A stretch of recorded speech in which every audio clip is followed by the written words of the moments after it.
Now, we wouldn't call this island mystical unless there were tales of giants living here. The island of Gozo in Malta is the backdrop of an ancient legend. Malta is an island country located in the Mediterranean Sea, just south of Europe. It's a very strategically located archipelago. Throughout history, it was ruled by many different societies, such as the Phoenicians, Greeks, Romans, and Carthaginians. One cold night, thousands of years ago, a farmer noticed the sky turn orange, then red, when he heard a loud thump. Although the ground seemed to be moving, this wasn't an earthquake. When he looked toward the woods, he saw a giant silhouette, taller than the trees. As he fearfully approached, he realized it was a woman, a giant woman. She introduced herself as Sansuna. Unlike the terrible giants of many tales, Sansuna didn't want to exterminate the human race. She was loving and caring. She told the farmer that she and her people could help protect their land from invaders. The locals were pretty interested in this offer. Since Malta is located in an important commercial route, it was constantly being invaded. The story says that Sansuna settled in Malta, and sooner rather than later, she was moving things around. And when I say things, I mean monoliths. Sansuna carried huge stones on her shoulder to build a magnificent temple called Gigantia, which means place of giants. She even did this while holding her half-giant, half-human kid on the other shoulder. Some say Sansuna lived exclusively on beans and honey, although others replaced honey with water. The funniest bit here is that Malta is the 10th smallest country in the world, but it somehow managed to host giants. Hey, go figure. The temple looked like a giant game of Tetris, with some stones weighing as much as 20 elephants. Some of these monolithic rocks are so heavy, scholars guess it would take 50 men working together to lift just one stone. Now, as much as this is entertaining, humans never proved giants were real, so this story couldn't be true. There's a brief mention of a species of giants called the Nephilim in some ancient texts. The Nephilims would have been terrible giants that wreaked havoc on the earth and only survived until the Great Flood. But nobody ever found real proof of this species really existing on Earth, until this came along. The world of Maltese archaeology unearthed quite a few shocking things in the past years. One of them are known as the hypogeum skulls. Hypogeum is the Greek word for underground, and this incredible site was discovered in the first decade of the 20th century. Back then, Malta's National Museum director received an important phone call. Someone had accidentally dug some impressive bones and asked him to come check it out. The hypogeum looked like an underground city, filled with mazes and rooms that stretched along multiple floors. They were all made with similar limestones as the Maltese temples above ground. The hypogeum was filled with important relics and artifacts. Scientists quickly understood that the hypogeum was built as a type of final resting place for locals. So, along with skulls, they found a lot of bones and skeletons. One of these artifacts were skulls, but these weren't regular human skulls. Rather, they were of the elongated type. To make matters worse, these skulls were hidden from the public for years. People started to talk and created a bunch of theories behind it. The truth is that this discovery was a turning point for Maltese archaeology, although scientists didn't know what to do with it. Some wondered if these skulls were natural or manipulated, since they knew some cultures in the world used head binds to alter their skulls. Other scientists threw in the hypothesis of little gray people or even the legendary giants.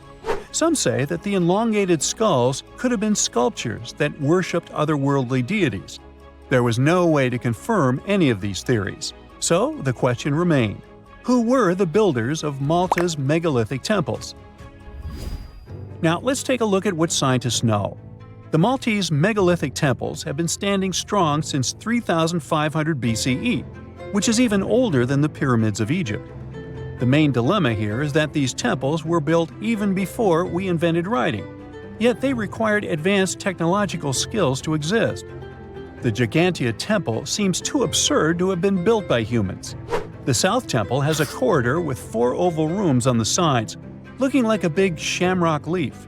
In one of these rooms, scientists found altars decorated with spiral patterns.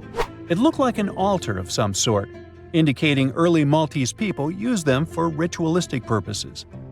The North Temple is similar but smaller, with a very low entrance that makes people crouch down to get inside. You get it?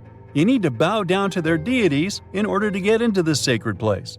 I mean, one can't help but wonder about the secret reasons these ancient builders had to build such a huge temple.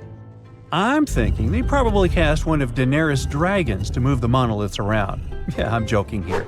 But hey, remember the entrance to King's Landing? Yup, the series used the Medina Gates in Malta as the exterior of King's Landing during Episode 3 of Season 1. Anyways, back to the giants. The ritualistic theory of the whole thing won a few points when archaeologists uncovered these mysterious figures. They're popularly known as fat ladies. These tiny statues have round bodies and faces that show how much they enjoyed life. They kind of look like a miniature Sunsana, the giantess we talked about. Scientists believe these were statues that celebrated well-being and prosperity. It does prove that the people of the time had advanced craftsmanship skills, and they were pretty intentional with their constructions and art manifestations. One of these statues is known as the Sleeping Lady. This Neolithic piece of art depicts the figure of a large woman lying on her side sleeping. After studying it deeper, scientists guessed this statue was meant to represent the Great Reaper. It was found in the hypogeum, which we now know was a huge resting place. This specific statue is different from all the other fat ladies, starting with the hair and the embroidered skirt. Then there's this statue. This is supposed to represent an 8-foot-tall woman and the rim of her skirt. She was discovered in the most unusual of ways. A farmer was trying to plow his field, but he kept hitting large blocks of stone. All the way back in 1915, the farmer called Malta's National Museum director and asked him to come check it out. Some think this is all the proof you need to confirm that Sunsana was real. Others aren't all that sure. But that's not all. The place where this giant statue was buried revealed one of Malta's most impressive archaeological sites, the Tarsian temples. The temples were made from limestone blocks. Some are 20 feet tall and weigh around 20 tons. Zamet, the museum director, kept digging and discovered multiple sites made of megalithic stones. All of them supposedly built by Stone Age farmers, all stranded on a remote island in the Mediterranean Sea thousands of years ago. It just doesn't make sense. I mean, look at these temples in Manidra. This is probably the world's earliest calendar. On the equinoxes, the sun passes directly through the main doorway, straight down the central axis. On the solstices, there are two superb variations. During the summer solstice, the rays fall on the edge of the megalith to the left of the doorway, and during the winter, the rays fall to the right side of the doorway. It's astronomical precision at its finest. And what about the structures in the Hall Tarsian that we've already talked about? This complex is the oldest one in all of Malta. It was built with the purpose of doing animal offerings to deities. Scientists confirmed this by unearthing numerous animal bones buried in the soil. They also found a great collection of spirals, indicating that the locals also used this temple for ritualistic purposes. Overall, there are 7 megalithic temples in Malta, each more impressive than the other. Scholars keep on digging to see if they can uncover the truth, much like researchers do with the pyramids of Egypt, the lost Mayan cities in the Americas, and other sites. Hey, if you think Stonehenge is one of the oldest stone monuments ever, well, let me introduce you to Göbekli Tepe. Buckle up, we gotta travel to Turkey to meet this really old guy. Yeah, he's too old to travel. Jokes aside, Göbekli Tepe, an archaeological site located in southeastern Turkey that dates back to the Neolithic period around 10,000 BCE. It's considered to be one of the oldest and most significant archaeological discoveries in recent times. The site consists of a series of circular and rectangular structures made of stone pillars. Yeah, it does look like its younger brother Stonehenge. Some of those pillars are decorated with intricate carvings of animals and other symbols. Now, you maybe wonder, hey, why on earth did they make such a fascinating building? What was its purpose? Sorry, I got no answer for that. The purpose of the site is still unknown, but it is believed to have been a ceremonial center for the ancient people who lived in the area. The discovery of Göbekli Tepe has challenged long-held beliefs about the development of human civilization, as it suggests that complex societies may have emerged much earlier than previously thought. Okay, pack your stuff, our travels just started. Next destination, Masada. It's an ancient fortress located in Israel on a plateau overlooking the Dead Sea. Hey, look at that view, spectacular, huh? It was built by King Herod the Great in the 1st century BCE, and it was very smartly built. Within the fortress, there were various facilities such as storehouses, barracks, a palace, and a set of cisterns capable of holding approximately 40,000 cubic meters of rainwater. People living there believed that the collected runoff from a single day's rainfall could provide sustenance for over 1,000 individuals for a period of 2 to 3 years. Access to the fortress was limited to 3 steep and winding paths leading up to fortified gates. Still, at one point, the fortress was occupied by people who had fled Jerusalem after the city was captured by the Romans. They held out against the invaders for several months, but eventually they were defeated. But these guys didn't surrender. The story of Masada has become a symbol of resistance and bravery. Today, Masada is a popular tourist attraction and a UNESCO World Heritage Site. The next flight is going to be short. We're popping over to Egypt to see the Karnak Temple Complex. It's a vast ancient Egyptian temple complex located in the city of Luxor, Egypt. It was built over a period of 2,000 years and covers an area of more than 200 acres. The complex is dedicated to the worship of the deity Amun-Ra. Wait a minute, that should be Amun-Ra, and it was one of the most important religious centers in ancient Egypt. The Karnak Temple consists of several temples, chapels, and other buildings, including the Great Temple of Amun, the Temple of Khonsu, and the Temple of Ptah. Ptah! The Great Temple of Amun is the largest and most impressive temple in the complex, with massive columns, statues, and other decorations. One of the most famous features of the Karnak Temple complex is the Avenue of Sphinxes, which is a long avenue lined with Sphinx statues that leads from the entrance of the complex to the Great Temple of Amun. Another notable feature is the Hypostyle Hall, which is a massive hall with 134 columns that are over 70 feet high. The Karnak Temple complex is a popular tourist attraction and a UNESCO World Heritage Site. It's considered one of the most important archaeological sites in Egypt and provides a fascinating glimpse into the religion and culture of ancient Egypt. Hey, we can't hop on the next flight and leave Egypt until we see the Pyramid of Djoser. It has another name, by the way. It's also known as the Step Pyramid. This ancient Egyptian site is located in Saqqara. It was built during the 27th century BCE for the pharaoh Djoser by his architect Imhotep, who is considered one of the most important figures in Egyptian history.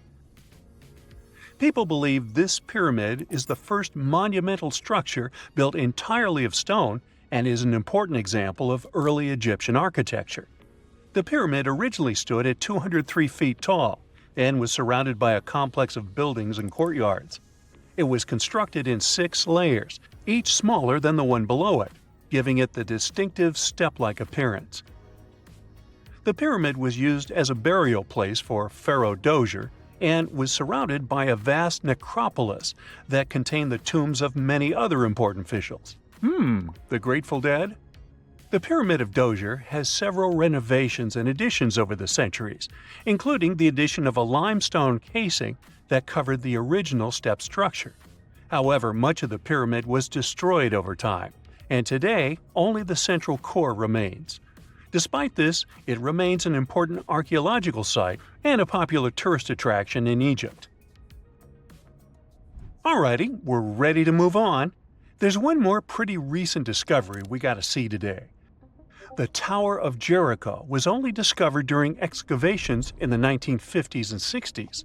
It's an ancient stone tower located in the city of Jericho in the West Bank. Just like Göbekli Tepe, This one is believed to be one of the oldest stone structures in the world, dating back to approximately 8000 BCE.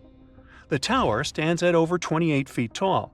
It's made up of two main sections, an inner tower and an outer tower, which are connected by a series of stairs.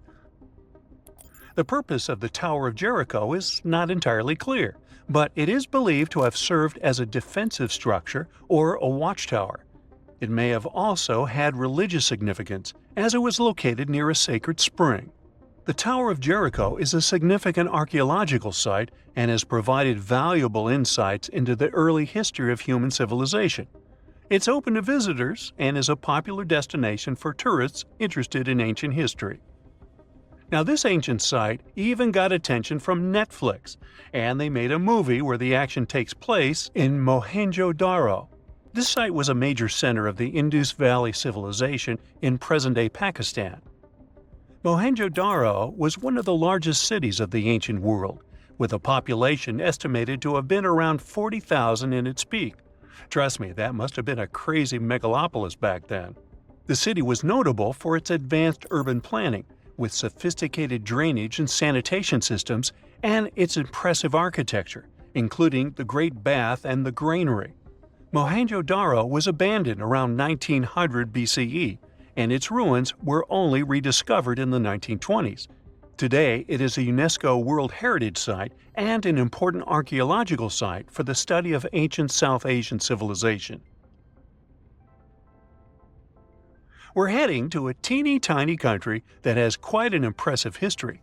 Welcome to Malta. The Xigantia Temples are a Neolithic site located on the Mediterranean island of Gozo. They're probably one of the oldest freestanding structures in the world, dating back to around 3600 to 3200 BCE. The temples consist of two megalithic structures, each with multiple rooms and altars. The name Xigantia means giant tower in Maltese, as people believe that only giants could have built such massive structures. The temples are believed to have been used for religious purposes and are considered to be an important example of prehistoric architecture. They were added to the UNESCO World Heritage List in 1980. Well, you must be pretty tired, but there's one more place we gotta visit today. Our plane is already landing in Armenia, and we're here to see the Temple of Garni. Look, this one is well preserved. This temple dates back to the 1st century CE. It was built by King Tiridates I as a dedication to the sun deity Mir. Sadly, the temple was destroyed in the 17th century during an earthquake, which is quite a common thing for this area, but it was later reconstructed in the 20th century.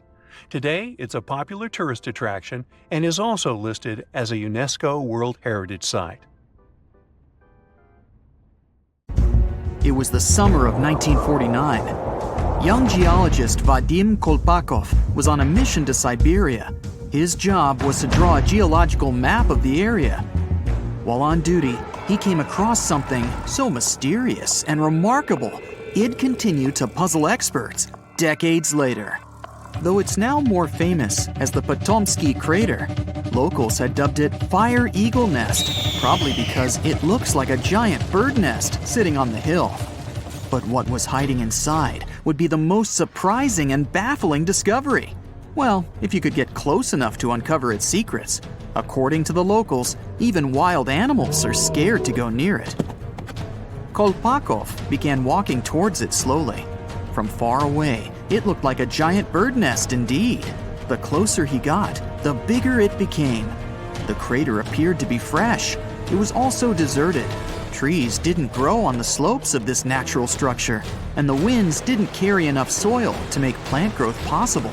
As for animals, none in sight. He climbed all the way to the top and discovered something unbelievable. It was so hot that he felt the sweat running down his forehead. It was as if he was close to a fire source. His first thought was that this thing is volcanic. When he looked down, he was met with a perfectly circular mound in the middle. The round hump in the center of the crater was around the height of your standard telephone pole. Such things don't appear in volcanoes, even in extinct ones, and there aren't any around here that link to this peculiar mount. Unable to solve the strange appearance of the bad place, Kolpakov went back home and told everyone about his discovery. What was once a local anomaly would soon become a worldwide mystery. The whole scientific community started digging and coming up with theories. A lot of experts agreed this must have been the work of a meteorite. So, they ran tests to see if a meteorite impact could create this double mound structure. The findings? The crater was likely formed by a falling, somewhat spherical object made from a dense material that could only exist in space.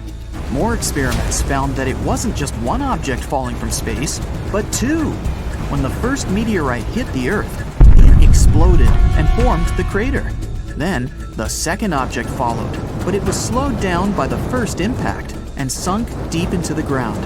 But others objected, claiming that meteorites can't fly one after the other and hit the planet in the exact same spot. With so many questions still unanswered, more experts came to the Siberian taiga to take a shot at solving the mystery. One of them studied trees' rings and collected wood samples. They figured out that the crater likely appeared about 300 years ago. They also discovered that vegetation in this spot grew way faster than usual. After ruling out other growth-boosting factors like better soil content and more sunshine for some period, the only guess they were left with was radiation. Yes, the experts knew that when exposed to high doses of radiation, trees and plants grow faster. But the radiation levels on and around the crater were low. At some point in the last 300 years or so, there must have been radioactive material in the area. Was it a space rock? A unique type of volcano? All theories and no conclusions. Expeditions continue to this day in search of answers. In the northeast of Thailand, a family of enormous stone whales swim through a forest. These aren't real whales, of course. They're actually a part of a 75-million-year-old rock formation. A long time ago, this part of Thailand was just a desert. The movements of the Earth's crust pushed sandstone up to create these fascinating mountains. Reachable by anyone willing to spend a day hiking up the network of trails, this landmark is becoming increasingly popular with tourists. Once you reach the back of one of the whales and look down on the endless sea of green below, you'll know why. On these hikes, you'll find waterfalls, a wide variety of exotic plants and animals, and from the very top, you can even look straight across to the neighboring country of Laos. Their shapes look just like whales swimming together. No wonder this place is called Three Whale Rocks. What a way to see Thailand on the back of a giant stone whale. While digging in a Canadian mine in March 2011, a worker made a shocking discovery. They found a nearly perfectly preserved nodosaur specimen. This extinct dinosaur weighed in at around 3,000 pounds and grew to 18 feet.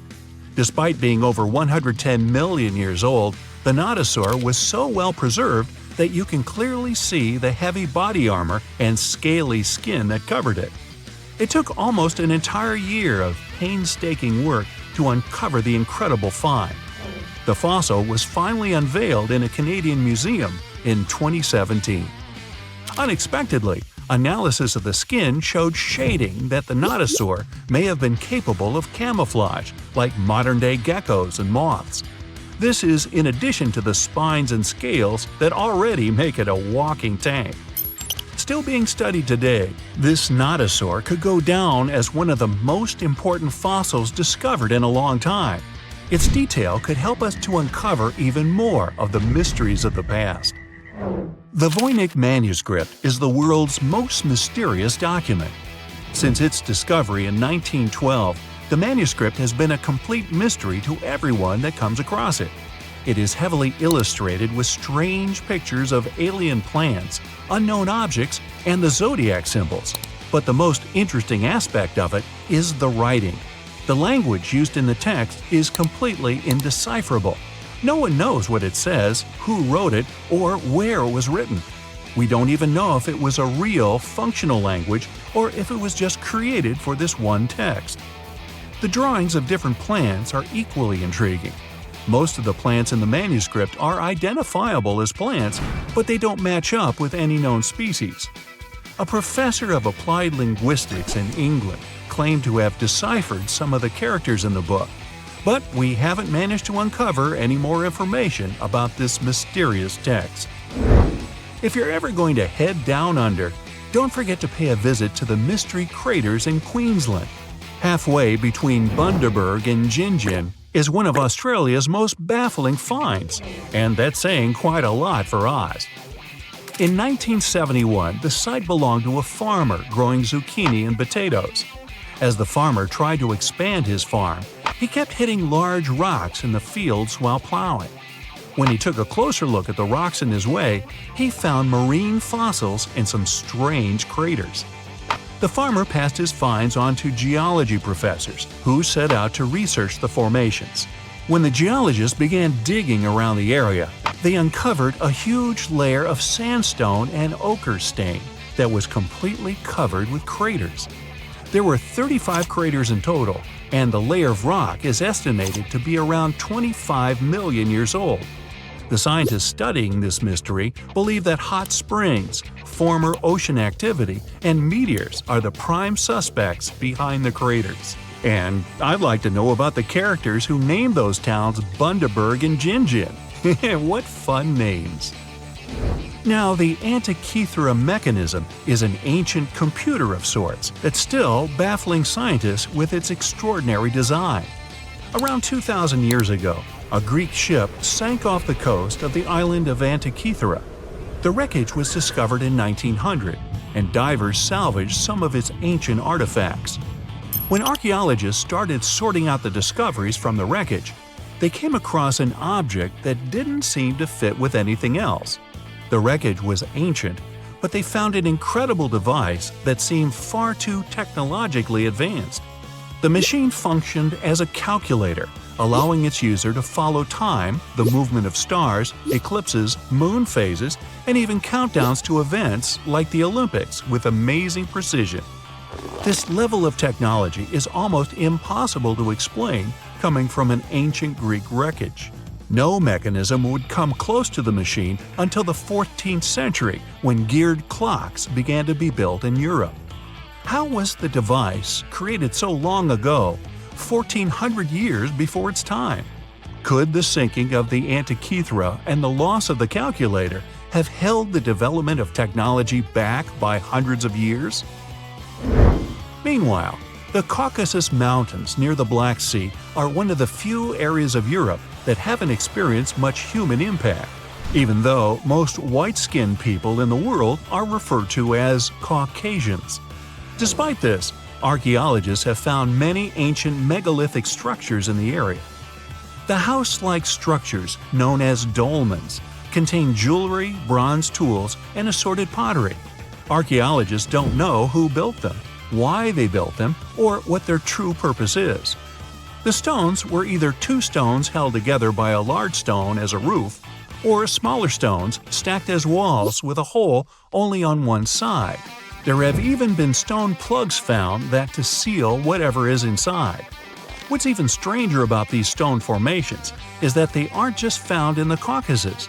They're found all over the planet, in Australia, South Korea, Colombia, Africa, and even France. Their purpose is unknown, so all scientists can do is speculate. The discovery of the tomb of the first emperor of China in 1974 is well documented. Who could forget the finding of 8,000 terracotta warriors protecting the entrance? Most of the statues are warriors, each with their own unique facial expressions. There are even full-size terracotta horses and chariots too, just for extra protection. What isn't well known is that some areas of the tomb haven't ever been entered yet. Archaeologists are very reluctant to open the site because the whole area is unstable. There might be something amazing inside, but no one wants to risk losing an amazing piece of history. Eventually, researchers will send tiny robots into the unopened tombs to give a better idea of what's inside. Until then, archaeologists have to wait a little bit longer for the secrets. In southern Costa Rica, people have discovered a collection of mysterious stone spheres. There are over 300 scattered around the landscape, and some are almost 7 feet across. No one knows their purpose or how they were produced. One thing we do know is the material they were made from – gabbro, a volcanic rock. Carving the stones into their perfect spherical shapes would have taken a lot of time and effort. Researchers think they might have been made by a now extinct group using barely any tools. The best theory is that they used small stones to chisel away at the edges of boulders before using sand to smooth the sides. Some think that they may have an astronomical purpose or even used as markers to point the way towards something, but no one knows anymore. Their significance is lost with the civilization that created them. Off the southern tip of Japan and 75 miles from Taiwan lies the Yanaguni Formation. A local diver first noticed these formations in 1986 while searching for new dive sites to take tourists. Seeing the large steps that resembled a pyramid, he thought he discovered an underwater city. Some archaeologists believe that the structures could have been signs of a fabled Pacific civilization, like Atlantis, that vanished beneath the waves thousands of years ago. There are also reports of marks in the stone, suggesting quarry work. Some people even claim that there were faded images of humans and animals carved into the stone. None of this is backed with much evidence, though. Most experts believe that the formation is natural, and the symmetry of the rocks has been overstated. They are not as straight as reported, and it appears to be solid natural rock, rather than carved blocks. In other words, the resemblance to a sunken civilization is just a coincidence. In Turkey, archaeologists believe they might have found the oldest known architecture in the world, over 10,000 years old, according to experts. Found in an area that used to be home to ancient farming communities, these monoliths, which stood up to 18 feet high, were likely used for social events and rituals. Not much is known about them, though. These large stone structures seem to be human-shaped, with images of animals carved into them. Nearby, researchers have found signs of domestic housing, suggesting that these amazing monuments might have signaled the start of the move towards modern civilization. The Kimbaya artifacts are some of the most interesting artifacts ever found. The most curious thing about them is how closely they seem to resemble modern airplanes. They're so aerodynamic that modern scientists believe they might even be able to be used as blueprints for a functioning aircraft. In 1994, 2 aeronautical engineers created larger-scale models of these artifacts. They proved that the designs fly, with a little help from modern engines. What's really astonishing is that these objects are possibly thousands of years older than the first airplane by the Wright brothers. Just another one of our world's fascinating mysteries. Rekhat structure is a giant formation in the Sahara that looks exactly like a giant bullseye. It's so wide that you can see it from space. Even the CIA got interested in it. In 1965, they planned a flyover looking for geomagnetic anomalies. The findings are still classified. Perhaps the theories are true, and this place is truly the lost city of Atlantis. Now, Atlantis supposedly sank beneath the waves, but recent discoveries are pointing us in a different direction.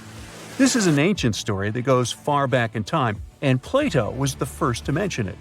The place had loads of greenery and a curious structure. 3 concentric circles of land surrounding 2 circles of water. 2 key quotes from Plato's writing suggest that Atlantis might not have been a typical island in the middle of the ocean. Plus, Atlantis had a major influence from Africa and Europe, challenging the idea of it being in the Atlantic. It turns out that the Eye of the Sahara and Atlantis look alike. When astronauts saw the Eye of Sahara from above, they initially suspected a meteorite impact crater. But the rings of the structure matched the layout described of Atlantis. More importantly, the Sahara wasn't always a desert. It turned from a tropical region into a desert around 11,000 years ago. Researchers found evidence of a massive river called the Tamaracet that could have sustained a community. This river flowed toward the Rekhat structure, aligning with Plato's description. The Trans-Saharan Seaway ran through the Sahara 50 to 100 million years ago. The sea allegedly destroyed Atlantis around 11,500 years ago, likely due to a rapid rise in sea level caused by the end of the Ice Age. NASA's worldview imagery shows patterns consistent with this theory. Those concentric rings might be a key to unlocking the secrets of our planet's evolution over millions of years. They're shaped by erosion on resilient rock layers, creating a spooky pattern of ridges and troughs. The central peak stands proud at 1,300 feet. The central part has undergone a significant erosion makeover, revealing a circular structure with a raised peak. Unlike impact craters, the Eye of the Sahara flaunts a striking balance and symmetry. Some say it results from rock uplift, sculpted by wind and water. Others think it's an ancient anticline, eroded to reveal its concentric glory. Then there's a salt diapir theory, suggesting that salt's buoyancy sculpted this beauty. Dating techniques have proved that it formed 541 to 252 million years ago, give or take a million or two. Ancient tools are scattered around the outer rings of the structure near riverbeds. Some older stone tools have also been spotted in the same areas. And still, even though some spear points from the Neolithic period have been found, there aren't many signs that people were living there back then. The area seems to have been used for short-term activities like hunting and making tools. There are other unearthly mysteries that haunt our world. One such enigma is in Norway. The ominous Hessdalen light phenomenon, also known as the Valley of Lights, leaves scientists confused. This valley is 10 miles wide. It's quite isolated, but a peculiar blue box sits high on the hillside, equipped with cameras scanning the valley. The unsettling saga began in the 1980s, when the night sky over Hessdalen erupted with burning fireballs, a recurring spectacle that sent shivers down the spines of those who witnessed it. This wasn't a fleeting occurrence, rather it became a regular thing. Terrified locals reported encounters with these unexplained luminous phenomena, some of which happened near their homes. Unease spread like wildfire. At its peak, there were about 20 sightings every week. The phenomenon made its way into newspapers, magazines, and media worldwide. Soon, people flocked to the valley, hoping to see the lights themselves. In 1984, experts joined the fray, armed with sophisticated instruments like magnetometers, radiometers, and other ometers. What they encountered was mind-bending, lights that defied explanation. Some moved at a leisurely pace, while others raced through the sky at an astonishing 19,000 miles per hour. People tried to explain these lights: airplanes, distant reflections, ball lightning, satellites, planets, meteors. But the speed and how these lights danced ruled out all those theories. We're slowly approaching another mysterious place. This is the greatest subglacial lake among Antarctica's 675 known lakes. It can easily hide unknown life forms. This lake is beneath the East Antarctic ice sheet. Dive about 2.5 miles under the ice, and there you'll see Lake Vostok, located at 1,600 feet below sea level. This lake is 155 miles long and 31 miles wide at its broadest point. With an average depth of 1,400 feet, it's also the world's sixth largest by volume. It's like an underwater city with lofty pillars and deep basins. The secret lake was discovered in 1993, yet it had been waiting to be found down there for over 2,000 years, collecting ancient secrets. In 2012, scientists drilled through the ice, creating the longest ice core ever. They pierced the ice all the way to the lake's surface. The year 2013 brought an unexpected twist when the tranquil waters erupted during the extraction of an ice core, mixing with drilling fluids. Then they got a pristine water sample in 2015. Some believe there might be previously unknown life forms down there, since it's a fossil water reserve that's been untouched for millions of years. That could be a lot like those speculated ice-covered oceans on moons like Europa and Enceladus. It all started with a theory in the 19th century, suggesting fresh water lurking under Antarctic ice sheets. Then, in 1955, seismic soundings hinted at a subglacial lake, and by the 90s, satellite data confirmed Lake Vostok's existence. Now, Lake Vostok isn't alone. In 2005, they found an island in the middle of the lake. Then, two smaller lakes joined the party. They suspect that a secret network of subglacial rivers might link these lakes. Now, very far away from Antarctica, in Venezuela, Catatumbo lightning presents a sinister light show at the junction of the Catatumbo River and Lake Maracaibo.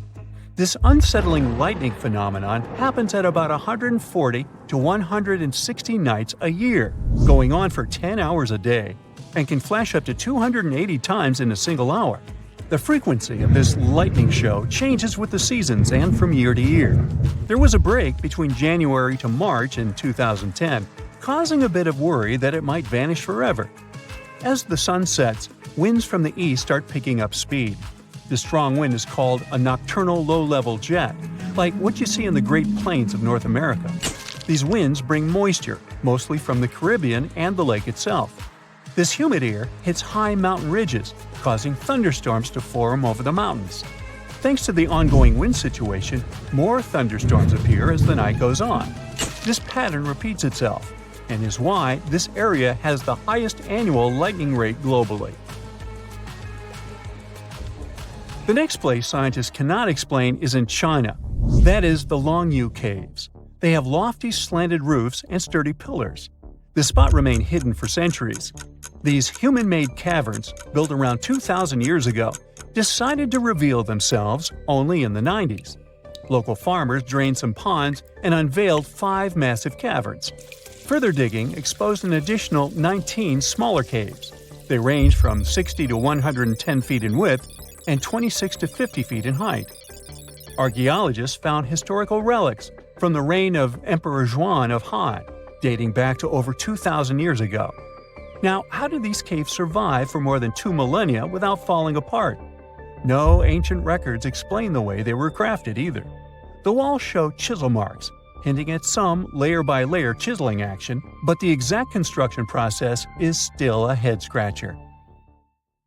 To build an underwater structure, you'll need some interesting engineering. A large bridge over a river or bay has its foundation rooted underwater. It's even more complicated with undersea tunnels. Underwater construction is challenging.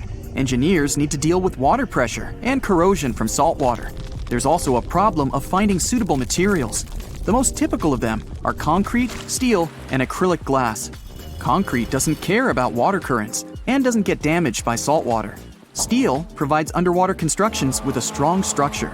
And acrylic glass is tough, long-lasting, and resistant to sunlight. It's also transparent. That's why it's often used to make windows in underwater buildings.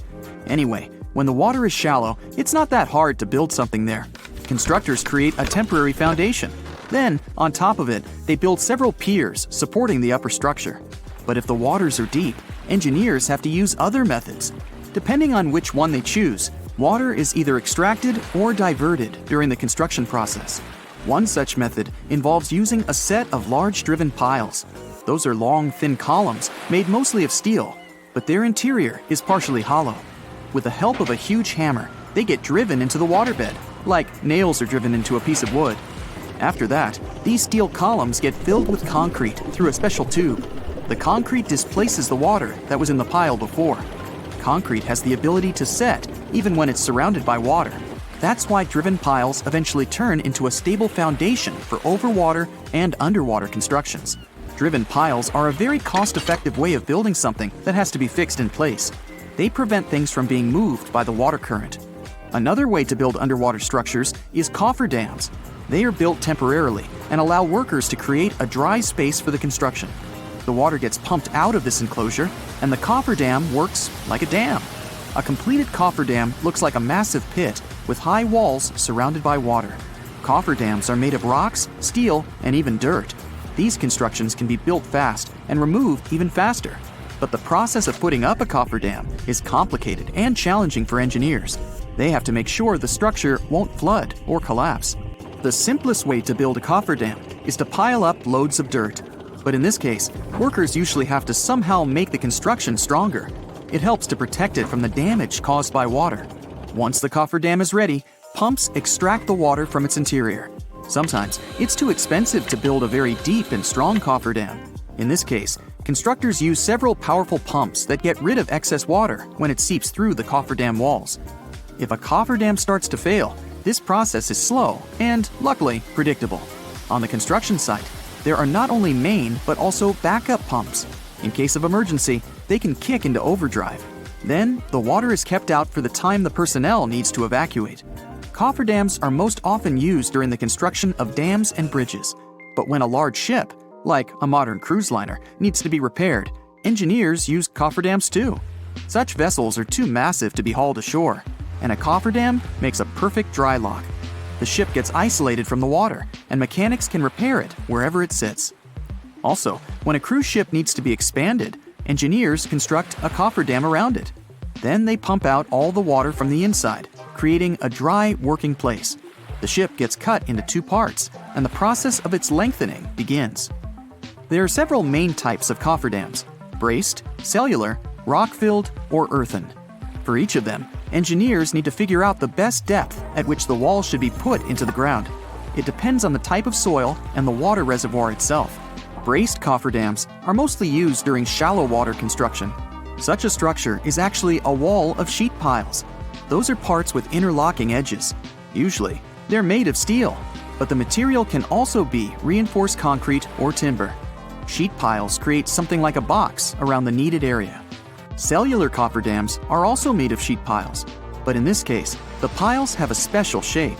After being connected, they form cells that get filled with soil or clay. The cells, in turn, create a watertight wall. Thanks to its structure, it's exceptionally stable. Rock-filled cofferdams are used when there's a lot of rock at the construction site. They're built over the soil. This prevents the water from seeping into the cofferdam, and the rocks serve as reinforcement. Earthen cofferdams are built in areas where the water is less than 10 feet deep. They're created from the materials that are at hand: clay, sand, and even soil. There are also single-walled and double-walled cofferdams. The first type is used when the area of the construction isn't large and the depth is more than 20 feet. Such cofferdams are typically necessary for building bridges. Timber or wooden sheets are put into the sea or riverbed. After that, iron or steel sheets are added on the inside. On both sides of the wall, workers place half-filled bags of sand. Finally, the water gets pumped out and the cofferdam is ready for use. The double-walled cofferdam is used for large construction areas and when the water is very deep. Such construction sites need more powerful supports. This stronger cofferdam has two walls, which provides it with extra stability. Two piles get pushed into the waterbed with some space in between. The deeper it is, the bigger the space between the walls. Then they get attached to each other. After that, this space gets filled with soil. Cofferdams aren't cheap. This means that if one is used for a project, there are no other available options. For example, it's the best way to construct permanent dams. When the Hoover Dam was built, several cofferdams were put up to divert the water from the Colorado River. As soon as the project is finished, the water is pumped back into the cofferdam, and its walls, whatever they are, get removed. One more way of underwater construction is caissons. They're watertight structures that are put into the water. Even open, they remain dry inside. Workers can keep digging down until they reach some solid surface. That's where the caisson will be placed upon. What's so different about caissons is that they eventually become parts of the foundation for, let's say, a bridge or a dam. And even though you might not think of a bridge or a dam as an underwater construction, most of their crucial elements are underwater. For example, a large bridge wouldn't be able to hold its weight without massive supporting towers, and they stand in the water. There are several types of caissons: open, pneumatic, and box. Open caissons have no bottom. They're actually just vertical walls that allow builders to dig at the bottom of them. Pneumatic caissons keep the water from seeping through by using compressed air. This helps to maintain equal pressure inside and outside the construction. When workers dig out some materials, these get sent up through a special muck tube. When the caisson reaches the bedrock, workers fill it with concrete. Unlike others, a box caisson has a floor, and workers lower it onto a foundation that is constructed in advance. During the construction of the Brooklyn Bridge, engineers used two massive caissons. Thanks to them, they reached the bedrock and created the foundation for the towers of the bridge. And then there's also off-site construction. That's when things are not only built, but also assembled away from the site. In this case, engineers often use modular construction. That's when factory-produced building units are delivered to the site. There, they get assembled, like a giant Lego set. Structures are then usually floated to the site on huge barges, or they get towed there. After that, they're lowered in place. Some sink under their own weight. Others can only reach the seafloor after getting loaded with additional weights. This method of construction is rather expensive, and still, it's much more cost-effective than building right underwater. The latter needs skilled engineers and unique tools, and don't forget about the risks. But what about underwater tunnels? How on earth are they constructed? Modern tunnels are usually built with the help of massive tunnel boring machines. They even have a nickname, moles. Even though such a mechanism has an exorbitant price, several $million, it needs little time to create a long tunnel. The machine moves forward very slowly. It has a special circular plate with rotating disc cutters. They can easily chew through solid rock. The rock is then dropped onto an outboard conveyor belt. Another mechanism uses this rock to construct the tunnel's lining in the mole's wake. This way, the mole not only excavates the tunnel, but also reinforces the walls that will later support it. This method, and 11 huge tunnel boring machines, was used to build the 32-mile-long Channel Tunnel, and the whole process took only 3 years. Cut and cover is another method of creating a tunnel underwater. First, workers dig a trench in the ocean floor or riverbed. Then, they put concrete or steel tubes there, made in advance. After the tubes get covered with a thick layer of rock, the sections are connected. All workers have to do is pump out the water. That's how the Ted Williams Tunnel, connecting Logan Airport with South Boston, was built. There, they used 12 enormous steel tubes, more than 300 feet each, and the tubes contained already fully constructed roads.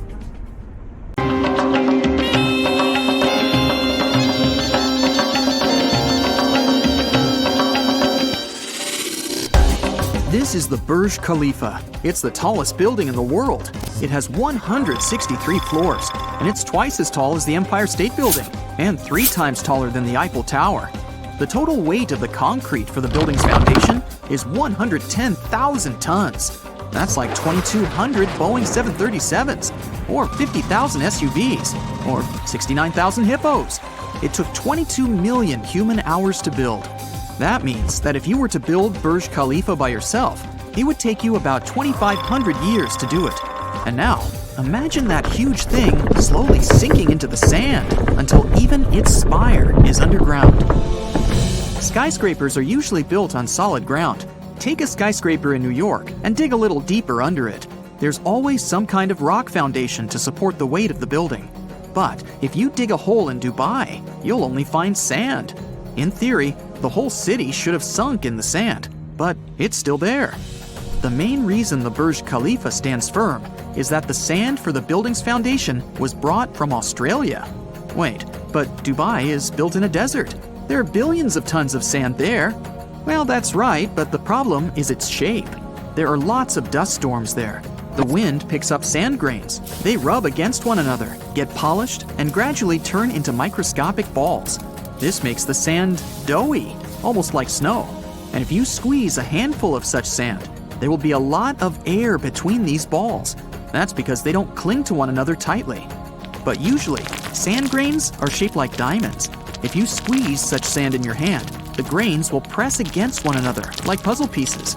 This way, they can withstand intense pressure. So, engineers imported millions of tons of sand to Dubai to create a strong base for the foundation of the building. The second thing about this type of sand is friction. The less smooth it is, the harder it is for you to slide on it. The building will literally cling to the sand with its foundation. Now, let's sneak a peek underneath the Burj Khalifa. First, the engineers drilled 192 holes, each about 164 feet deep. That's 3 times the length of a New York City subway car. Then, these holes were filled with concrete and about 39,000 tons of steel rebars to reinforce the structure. These are called piles. Concrete resists compression well enough, but it doesn't fare well when it gets twisted or bent. Luckily, steel rebars are great at dampening those forces. The sand around the piles is tight against the concrete. The friction between the sand and the piles keeps them from falling deeper. It's like sticking your hand in the sand at the beach. It can easily go down a dozen inches, but then the friction will stop it. When the piles were ready, it was time to create the base of the building, something like a concrete pillow. It's shaped like a flower with 3 petals, but this is not only for beauty, it's also for reliability. When you step on doughy snow with your feet, you fall all the way down to more solid ground. But if you wear snowshoes, you can walk on the snow surface. This is because your weight is distributed over the snowshoe area. The shape of the base of the Burj Khalifa has the same function. It distributes the construction's weight evenly so that the building doesn't sink into the sand. When the base was ready, workers began constructing the building itself. Whoa, it really swings a bit. Don't worry, it's done on purpose so that the skyscraper doesn't collapse. If you make the construction too stiff and don't let it swing, at one point, a strong gust of wind can just break it at the very base, and it will fall. So all skyscrapers are made a bit flexible. When the wind blows, the skyscraper tilts a little. This puts a lot of force on one side of the building's foundation, but concrete tends to shrink slightly, which dampens that force. Then the concrete decompresses and returns back to normal. When the wind is especially strong, the spire of the Burj Khalifa can sway 6.5 feet. The architects have come up with an even crazier idea for Dubai: a spinning building. It'll be an ordinary skyscraper, but each floor will rotate 360 degrees. Engineers are planning to install a rigid rod inside the skyscraper. It'll hold the entire weight of the construction on itself. Then each floor of the building will be attached to that rod, and the inhabitants of each floor will be able to choose the direction and speed of rotation. So, building on sand is actually quite reliable and simple. It was much harder to build skyscrapers in Manhattan. There's hard rock that can support a skyscraper there, but it lies 10 stories deep underground. So, engineers came up with a solution. These are wells. First, a concrete ring is placed on the ground. Workers start digging a hole right underneath it. They remove soft soil, and the concrete ring begins to sink under its own weight. The builders then put another ring on top of it and continue digging. One by one, the rings go lower and lower. A small crane helps to lift the soil to the surface. It's essentially a vertical tunnel that leads to nowhere. When the well reaches the rock hidden underneath the soil, the builders climb back to the top. The well is then filled with concrete. It looks like a giant pile. A dozen of these powerful piles can support a large skyscraper. But it's much harder to create a building foundation in a seismically active zone. That means a place where earthquakes frequently happen. The method of protection against them is simple. Like with high winds, you need to make the building flexible. Let's look at the foundation of such a construction. Good old piles hold the enormous weight of the skyscraper, but the concrete pad of the building itself stands on huge springs. During an earthquake, the ground shakes and moves from side to side, but the springs dampen and compensate for the movement, so the building stays in place. Also, engineers surround buildings in earthquake zones with concrete circles underground. So, here's a skyscraper with its foundation. Here's one ring around it, and here's another.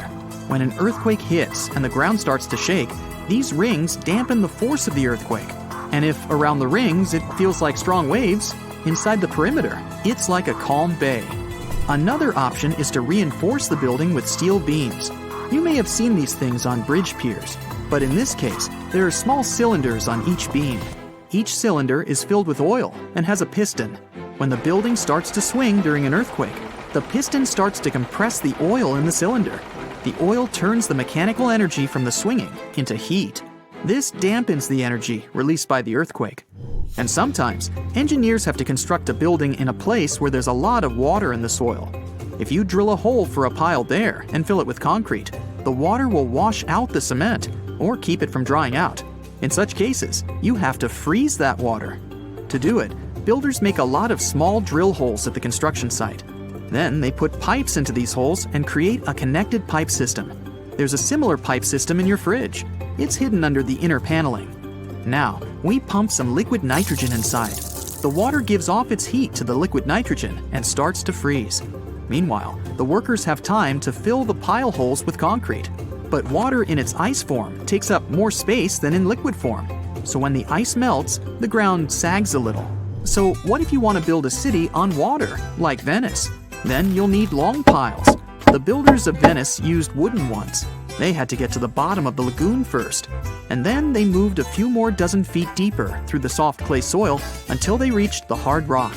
The builders drove such piles around the perimeter of the future building, and the construction itself was built in such a way that most of its weight rested on the outer walls. If you dive underwater in Venice, you'll see hundreds of thousands of such piles. The task is more difficult if you build a bridge. In addition to a solid foundation, you have to take into account thermal expansion. The rule is simple. When something gets hot, it expands, and when it cools, it shrinks. Look at railroads. There is a gap between each rail. The clatter of the wheels you hear when on a train is born exactly on these gaps. When the sun heats the rails in the summer, they extend. This creates tension inside the metal. Then the rail can bend sideways or even upward, like a worm. But if engineers have provided such gaps, the metal will expand and fill that space. A bridge is exactly the same as a huge rail, and in hot weather, it can expand too. So engineers leave gaps there on purpose. You can see them on the surface of the bridge. They're usually covered with a sheet of metal that looks like a comb. When the bridge heats up, these combs come together. Before we get into the reason why and how there are pyramids all around the world, let's talk about some of the examples. I'll start with the Pyramid of the Sun in Mexico. These folks really knew how to build a city. Their well-planned urban center spanned over 7 square miles and boasted several pyramids. But the Pyramid of the Sun is the most impressive. This giant pyramid was built way back in 100 CE and is one of the biggest structures of its kind in the whole Western Hemisphere. It's so big that it's 216 feet high above the ground. If you ever find yourself in this ancient city, you won't be able to miss the Pyramid of the Sun. It's right there on the east side of the Avenue of the Dead, the city's main north-south street. To build this incredible pyramid, around 1 million cubic yards of material were used, including a special kind of red volcanic rock called hued tizontle. Impressive, huh? We don't know too much about the people who built the Pyramid of the Sun or its purpose. But archaeologists believe there was once a temple on top of it. When explorers went below the pyramid in the 1970s, they found a bunch of cool tunnels and chambers. In 2011, they even found a secret stash of clay pots, obsidian pieces, animal bones, human figurines, and a mask. Who knows what other secrets the pyramid is hiding? If you decide to see this one, you must climb the pyramid using the 248 uneven steps on the west side. Watch your step. Sudan got some pyramids too. Nubian pyramids aren't as big as the ones in Egypt, but they still got around 200 of them. These ancient pyramids have been home to the tombs of the pharaohs of the Meroitic kingdom for almost 1,000 years, who ruled Egypt from Nubia to the Mediterranean Sea. The pyramids at Meroe were constructed using granite and reddish sandstone. Oh, and did you know that Sudan has more ancient pyramids than Egypt?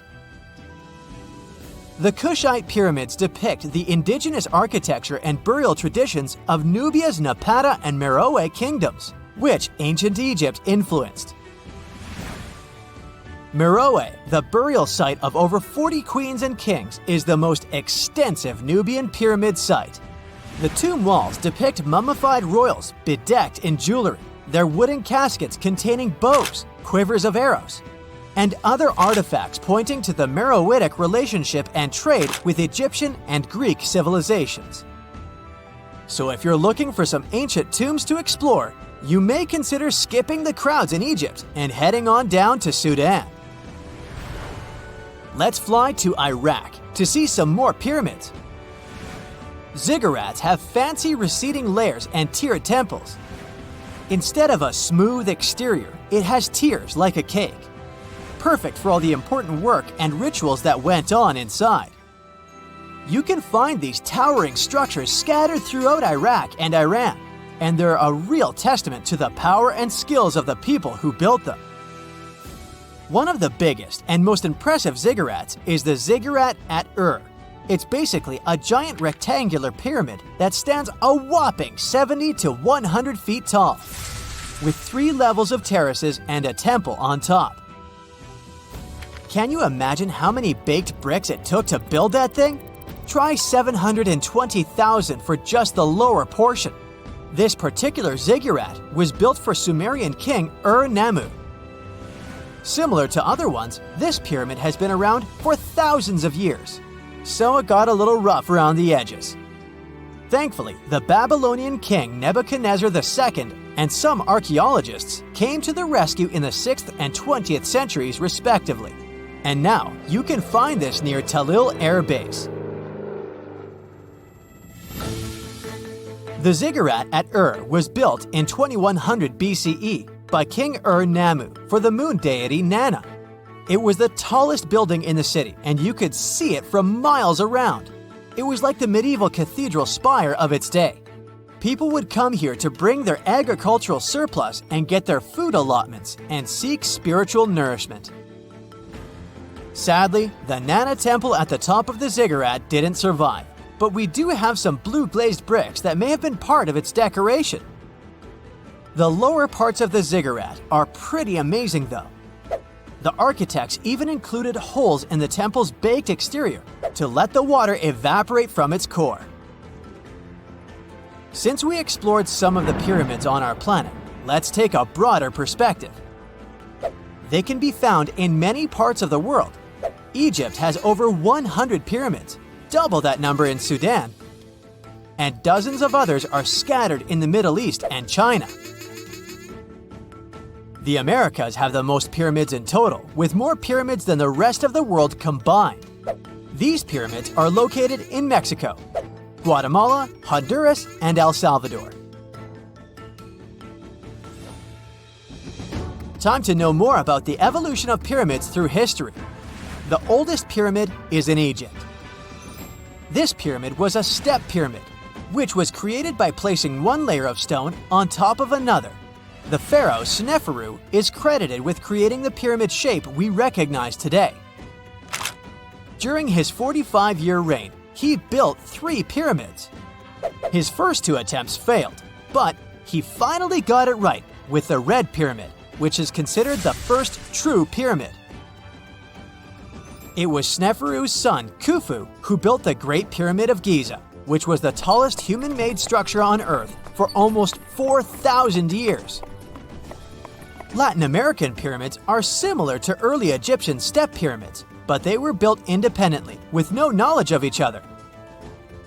The pyramids in Sudan were built around 700 BCE and are tall but much narrower than those in Egypt. How in the world did all these civilizations build these things without even texting each other? After all, the Aztecs, Mayans, and ancient Egyptians were about as different as possible. But despite their cultural differences, they all seem to agree on one thing. Pyramids were pretty cool. Step pyramids are all around the world because they were the most feasible and stable way to build large and tall structures without access to lighter building materials like wood and metal. The triangular form with a square base is the best way to build a sturdy structure, and having a cube structure would require more material for less height. Now, when it comes to pyramid design, the Egyptian pyramids were like giant triangles with a square base, smooth sides, and a pointy top.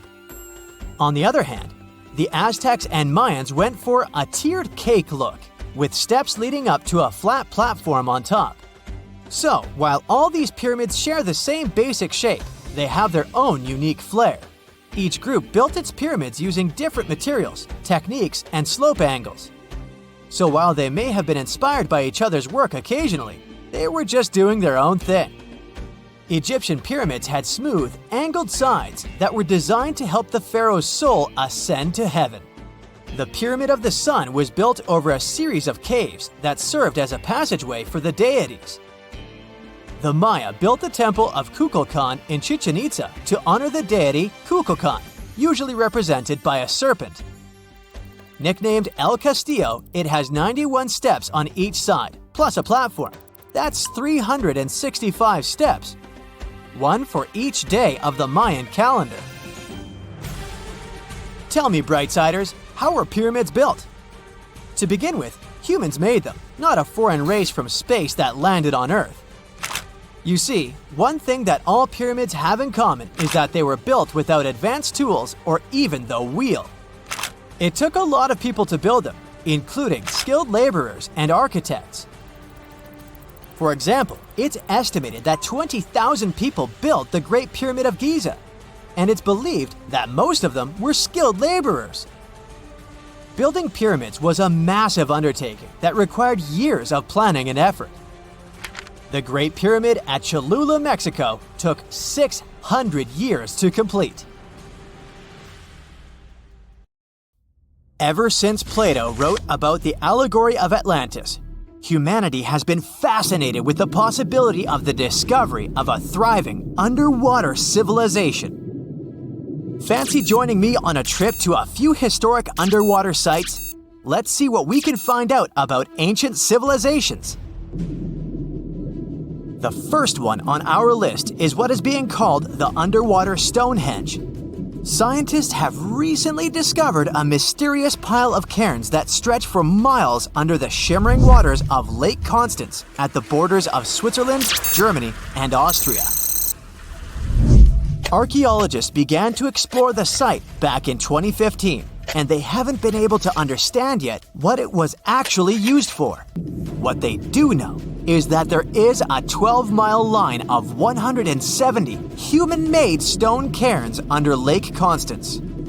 Scientists say this was most likely the result of a combined work of several villages. The cairn site was probably used for some collective purpose. The formations are huge. Some of them are several dozen feet wide. The most amazing discovery so far is that the site dates back to around 5,500 years ago. Now, what were we humans doing back then? We were living in the prime years of the so-called Stone Age. We were beginning to make artifacts from stone and use them to hunt and eat. Can you imagine what a knife and fork might have looked like back in those days? It's no coincidence that scientists call this site the underwater Stonehenge, though. Both sites are believed to have been built around the same period of time. You see, Stonehenge dates back to around 3100 BCE. Both sites carry the distinct characteristic of stone monuments built in a circle. Not to mention the fact that scientists also haven't figured out why on earth our early ancestors would feel the need to build a monument such as Stonehenge. Well, the mystery of Lake Constance hasn't been solved yet. Who were the Neolithic people from this area? And for what purpose did they go through such an amount of work and effort to build this huge stone site? Next, we're taking you on a tour of the Ryukyu Islands just off the coast of Japan. You're diving deep down to an archaeological site. But I should warn you, the waters of the Pacific Ocean are far from smooth. It doesn't take long before you see a huge structure, thanks to the sunlight shining down on the seabed. At first, it looks like Machu Picchu's ruins located across the globe in Peru. As you approach the site, you slowly figure out its forms. A pyramid-shaped structure, arches, staircases. It's something that could have easily been a palace or a castle. Could this be a sign of human activity? What you've just seen is known today as the Yonaguni Monument. It also goes by the name of Japan's Atlantis. The entire monument is about the size of 5 soccer fields and the height of a 5-story building. Its most surprising feature is its expanse of terraces. Explorers and scientists believe that Yonaguni might be 10,000 years old. But whether it's a human-made structure or a natural formation is still under debate. For Japan's top marine geologist, Professor Masaki Kimura, Yonaguni is the heritage of a lost civilization. Kimura has dived to the bottom of the ocean to explore the ruins over 100 times over the past 10 years. According to him, there are clear signs of human activity down there. On the monument's surface, there is a triangle-shaped concave that is a historical symbol of water fountains in the region. There's also a giant turtle carved on the eastern side of the structure. And, according to Kimura, turtles have an important cultural meaning. Several pieces of stone tools have been recovered from the site. Their estimated age is around 10,000 years. However, not all scientists support this theory. For many, Yonaguni is the result of thousands of years of erosion. The fact that the monument is composed of one massive rock leads them to believe it's not human-made. The defined edges and flat surfaces resemble a natural formation in Northern Ireland, known as the Giant's Causeway. The basalt columns look like the ruins of a palace, but they're actually the result of volcanic activity in the region. Now, you're flying to the coast of Greece, 4 hours away from Athens. More specifically, you're in the Peloponnese Peninsula. You dust off an old snorkel and head for a free dive on a bright sunny day. Sometime into the dive, you start noticing patterns on a seabed. 13 feet below the surface, outlines of familiar objects start to appear, one by one. As you continue swimming, what looks like the outline of an entire city emerges in front of your eyes. Are you wondering how water could have taken the whole city? Rocks are perfectly aligned into what appears to be the foundation of a building. This is Pavlopetri, an ancient city you've probably heard about for the first time. It was discovered by Nicholas Fleming, a British oceanographer, when he was on vacation in Greece. He had heard rumors about Pavlopetri's existence and indeed found several artifacts on the seafloor. He went back to the area a year later with the team. They found a site filled with pots, storage vessels, and tools. A kernstone, for instance, is a tool used for grinding grains and turning them into flour. Multiple amphoras indicate that this settlement dates back to the Bronze Age, 5,500 years ago, when people started living in towns. The settlement is believed to have existed for over 2,400 years. Today, Pavlopetri is considered the oldest submerged town ever discovered, and what's impressive is that it wasn't a simple village. It was a vibrant port city with stone buildings, a marketplace, streets, and even squares. The next stop on our voyage is one of today's most famous underwater cities that has been turned into an archaeological park. The city of Port Royal in Jamaica exists only below the surface, but in 1692 it was one of the wealthiest cities in the Western Hemisphere. Port Royal was the center of the British Empire at the time and an important trade city that attracted people from all over the region. It was also home to real-life pirates of the Caribbean. On the morning of June 7, 1692, the people of Port Royal met a different fate than they had probably expected. The city woke up shaking.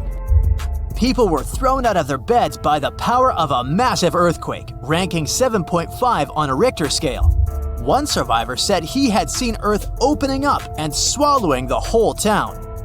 What he said could be true, as the city was mainly built on sand. The ground swallowed buildings, roads, you name it. Geysers erupted, and finally, waves as big as 10-story buildings hit the city. About 33 acres of the city disappeared under the water. Amazingly, most of its 17th century remains are still in good condition under 40 feet of water. Archaeologists have found taverns, storage rooms, kitchens, and recreational buildings used for diverse purposes. You can also see a grand lion statue, a submerged bridge, and many picturesque arches. Of course, I saved the best for last: India. Just off its coast lies another sunken marvel. A site known as the Lost City of Cambay is located in the Gulf with a similar name. It remained undiscovered until 2001, when the National Institute of Ocean Technology made a routine water assessment. With the help of sonar technology, which sends a wave sound to the bottom of the sea, they found something far beneath the surface. Images showed well-defined geometric shapes spread along a 5-mile stretch. The remains date to more than 9,500 years ago, meaning this civilization was lost at around the end of the Ice Age. Debris recovered from the site included construction material, pottery, beads, sculptures, and even bones. Scientists argue whether these artifacts are indeed from the site, but if they truly are, then the lost city of Cambay might be the oldest civilization in the world. Now, we wouldn't call this island mystical unless there were tales of giants living here. The island of Gozo in Malta is the backdrop of an ancient legend. Malta is an island country located in the Mediterranean Sea, just south of Europe. It's a very strategically located archipelago. Throughout history, it was ruled by many different societies, such as the Phoenicians, Greeks, Romans, and Carthaginians. One cold night, thousands of years ago, a farmer noticed the sky turn orange, then red, when he heard a loud thump. Although the ground seemed to be moving, this wasn't an earthquake. When he looked toward the woods, he saw a giant silhouette, taller than the trees. As he fearfully approached, he realized it was a woman, a giant woman. She introduced herself as Sansuna. Unlike the terrible giants of many tales, Sansuna didn't want to exterminate the human race. She was loving and caring. She told the farmer that she and her people could help protect their land from invaders. The locals were pretty interested in this offer. Since Malta is located in an important commercial route, it was constantly being invaded. The story says that Sansuna settled in Malta, and sooner rather than later, she was moving things around. And when I say things, I mean monoliths. Sansuna carried huge stones on her shoulder to build a magnificent temple called Gigantia, which means place of giants. She even did this while holding her half-giant, half-human kid on the other shoulder. Some say Sansuna lived exclusively on beans and honey, although others replaced honey with water. The funniest bit here is that Malta is the 10th smallest country in the world, but it somehow managed to host giants. Hey, go figure. The temple looked like a giant game of Tetris, with some stones weighing as much as 20 elephants. Some of these monolithic rocks are so heavy, scholars guess it would take 50 men working together to lift just one stone. Now, as much as this is entertaining, humans never proved giants were real, so this story couldn't be true. There's a brief mention of a species of giants called the Nephilim in some ancient texts. The Nephilims would have been terrible giants that wreaked havoc on the earth and only survived until the Great Flood. But nobody ever found real proof of this species really existing on Earth, until this came along. The world of Maltese archaeology unearthed quite a few shocking things in the past years. One of them are known as the Hypogeum skulls. Hypogeum is the Greek word for underground, and this incredible site was discovered in the first decade of the 20th century. Back then, Malta's National Museum director received an important phone call. Someone had accidentally dug some impressive bones and asked him to come check it out. The Hypogeum looked like an underground city, filled with mazes and rooms that stretched along multiple floors. They were all made with similar limestones as the Maltese temples above ground. The Hypogeum was filled with important relics and artifacts. Scientists quickly understood that the Hypogeum was built as a type of final resting place for locals. So, along with skulls, they found a lot of bones and skeletons. One of these artifacts were skulls, but these weren't regular human skulls. Rather, they were of the elongated type. To make matters worse, these skulls were hidden from the public for years. People started to talk and created a bunch of theories behind it.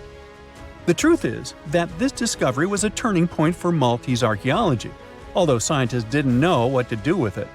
Some wondered if these skulls were natural or manipulated, since they knew some cultures in the world used head binds to alter their skulls. Other scientists threw in the hypothesis of little gray people or even the legendary giants. Some say that the elongated skulls could have been sculptures that worshipped otherworldly deities. There was no way to confirm any of these theories, so the question remained: who were the builders of Malta's megalithic temples? Now let's take a look at what scientists know. The Maltese megalithic temples have been standing strong since 3500 BCE, which is even older than the pyramids of Egypt. The main dilemma here is that these temples were built even before we invented writing, yet they required advanced technological skills to exist. The Gigantia Temple seems too absurd to have been built by humans. The South Temple has a corridor with 4 oval rooms on the sides, looking like a big shamrock leaf. In one of these rooms, scientists found altars decorated with spiral patterns. It looked like an altar of some sort. indicating early Maltese people used them for ritualistic purposes. The North Temple is similar but smaller, with a very low entrance that makes people crouch down to get inside. You get it? You need to bow down to their deities in order to get into this sacred place. I mean, one can't help but wonder about the secret reasons these ancient builders had to build such a huge temple. I'm thinking they probably cast one of Daenerys' dragons to move the monoliths around. Yeah, I'm joking here. But hey, remember the entrance to King's Landing? Yup, the series used the Medina Gates in Malta as the exterior of King's Landing during Episode 3 of Season 1. Anyways, back to the giants. The ritualistic theory of the whole thing won a few points when archaeologists uncovered these mysterious figures. They're popularly known as fat ladies. These tiny statues have round bodies and faces that show how much they enjoyed life. They kind of look like a miniature Sunsana, the giantess we talked about. Scientists believe these were statues that celebrated well-being and prosperity. It does prove that the people of the time had advanced craftsmanship skills, and they were pretty intentional with their constructions and art manifestations. One of these statues is known as the Sleeping Lady. This Neolithic piece of art depicts the figure of a large woman lying on her side sleeping. After studying it deeper, scientists guessed this statue was meant to represent the Great Reaper. It was found in the hypogeum, which we now know was a huge resting place. This specific statue is different from all the other fat ladies, starting with the hair and the embroidered skirt. Then there's this statue. This is supposed to represent an 8-foot-tall woman and the rim of her skirt. She was discovered in the most unusual of ways.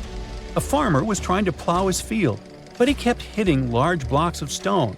All the way back in 1915, the farmer called Malta's National Museum director and asked him to come check it out. Some think this is all the proof you need to confirm that Sunsana was real. Others aren't all that sure. But that's not all. The place where this giant statue was buried revealed one of Malta's most impressive archaeological sites, the Tarsian temples. The temples were made from limestone blocks. Some are 20 feet tall and weigh around 20 tons. Zamet, the museum director, kept digging and discovered multiple sites made of megalithic stones. All of them supposedly built by Stone Age farmers, all stranded on a remote island in the Mediterranean Sea thousands of years ago. It just doesn't make sense. I mean, look at these temples in Manidra. This is probably the world's earliest calendar. On the equinoxes, the sun passes directly through the main doorway, straight down the central axis. On the solstices, there are two superb variations. During the summer solstice, the rays fall on the edge of the megalith to the left of the doorway, and during the winter, the rays fall to the right side of the doorway. It's astronomical precision at its finest. And what about the structures in the Hall Tarsian that we've already talked about? This complex is the oldest one in all of Malta. It was built with the purpose of doing animal offerings to deities. Scientists confirmed this by unearthing numerous animal bones buried in the soil. They also found a great collection of spirals, indicating that the locals also used this temple for ritualistic purposes. Overall, there are 7 megalithic temples in Malta, each more impressive than the other. Scholars keep on digging to see if they can uncover the truth, much like researchers do with the pyramids of Egypt, the lost Mayan cities in the Americas, and other sites.